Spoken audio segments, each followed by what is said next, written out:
Sa mère, l'inémar, se pouvait l'élever, les confiait répéter serment maternel et Massé Ben Mohamed. Il ne se sera pas occupé d'elle. Cette biberon, selon la légende, se serait fait au pain rouge. Elle restait 18 mois dans cette épouvée de mourir avant que son père ait permission de reprendre ou peut être sans œuvre. La confie à sa grand-mère paternelle, patron d'une maison close, bas à Bernayer en Normandie. Très jeune, en âge de 3 ou 11, elle est atteinte d'une kératite de yeux, doit possiblement ou manquer de sang et d'hygiène. On prend le train, on prit sur le tombe de Thérèse, on ramène la terre qu'on lui appliquait, on bandit sur les yeux tous les soirs. Après 8 heures environ, Edith est réveillée dont elle regardera méditer autour cousin. En 1962, son père la reprend avec lui pour vivre la vie d'artiste de petits cirques itinérants, puis la vie d'artiste de rue indépendante est misérable. C'est à l'image de sa mère et chanteuse des arts populaires dans la rue avec son père qui dit révéler son talent et sa voix d'exception.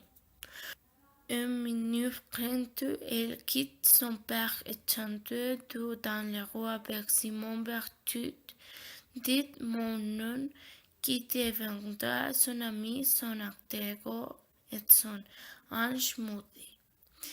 En 1933, elle rencontre son premier grand amour, Louis Dupont, garçon Lubet. Tous les deux s'installent à Montmartre.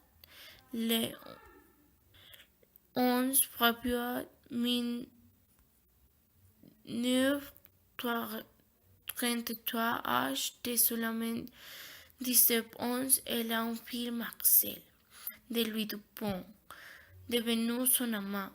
2 ans plus tard, l'enfant meurt. Sans doute d'une magnitude, le 7 juillet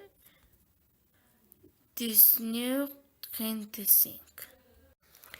En 1935, elle est découverte au coin de l'avenue McMahon et de la rue Torion. Elle est découverte par Louis Leplay, gérant du cabaret de Journey. À cette époque, Piaf fredonne principalement des chansons du répertoire de Fréhel. Leplay devient son père adoptif et qui s'engage dans son cabaret. Louis choisit comme nom d'artiste Lamont Piaf, en raison de sa petite taille, hérédité de son père. Leplay lui fait rencontrer Jacques Bourgeois, philosophique et littéraire, qui devient son professeur et son confident.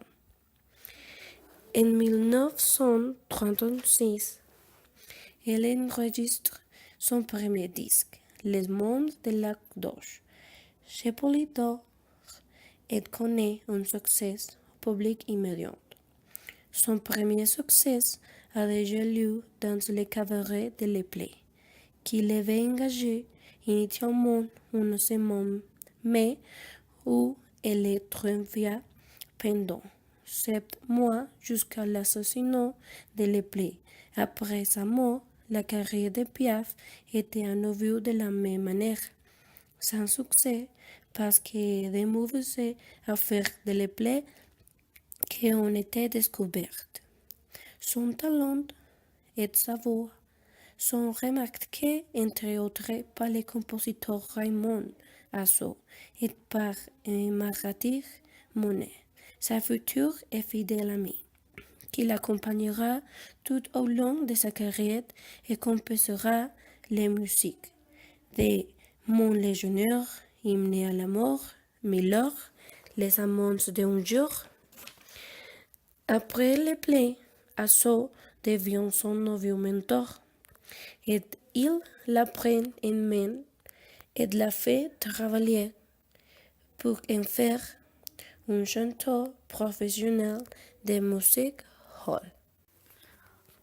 En 1953, devenu accro à la morphine administrée par les médecines après un accident de voiture en juillet 1952. Elle entame sa première cure de désintoxication. En 1955, après plusieurs cures de désintoxication, elle se sort de son addiction à la morphine, mais soigne sa polyarthrite rhumatoïde à cause de ses décortisons et se réfugie dans l'école qui lui avait permis d'énonger son chagrin. Depuis la mort de Marcel Cerdan, qui a été le compagnon d'Eddie. De février 1958 à février 1959, elle connaît une histoire d'amour avec George Moustaki, qu'elle lançait dans la chanson et avec qui elle a un grave accident de voiture le 6 de septembre 1958. Ce qui fait empirer son mauvais état de santé et sa dépendance à la morphine. Elle subit de nombreuses opérations chirurgicales, ulcères, hémorragies digestives, et revient à Paris en piteux état. Édith Piaf mort le 10 octobre 1963 à 13h10 après Cassir, en quartier excentré de Grasse, à l'âge de 47 ans, d'une rupture d'anévrisme due à une insuffisance hépatique. Non, rien de rien. Non, je ne regrette rien. Ni le bien qu'on m'a fait, ni le mal, tout ça m'est bien égal. Non, rien de rien. Non, je ne regrette rien. Non, je ne regrette rien. C'est une chanson française composée en 1956 qui est reconnue par l'interprétation de la chanteuse française Édith Piaf le 10 novembre 1960.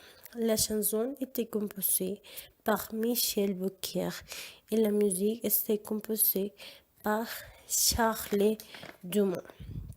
Dans une première fois, son nom était Non, je ne trouverai pas rien, parce qu'il était pour la chanteuse populaire française Rosalie Dubois.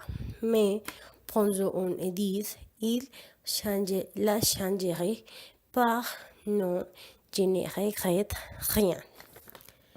Quand la chanson a été enregistrée, la France était dans un conflit militaire, la guerre d'indépendance de l'Algérie.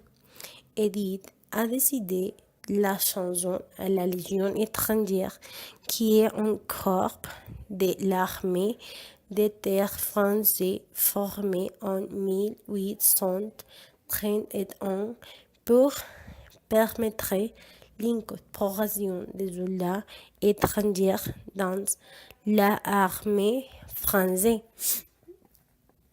Edith se souvient de son passé du bon et du mauvais, aussi de ses souvenirs, ses plaisirs, ses amours et de ses passés, comme j'ai dit déjà.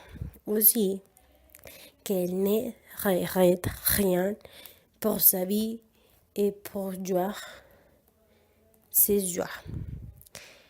Aujourd'hui, la chanson est devenue un patrimoine de la Légion changère et ils chantaient quand ils sont à la parade. Edith Piaf a des autres chansons qui s'appellent comme La vie en rose, L'hymne à l'amour, Pandam Pandam, etc., etc.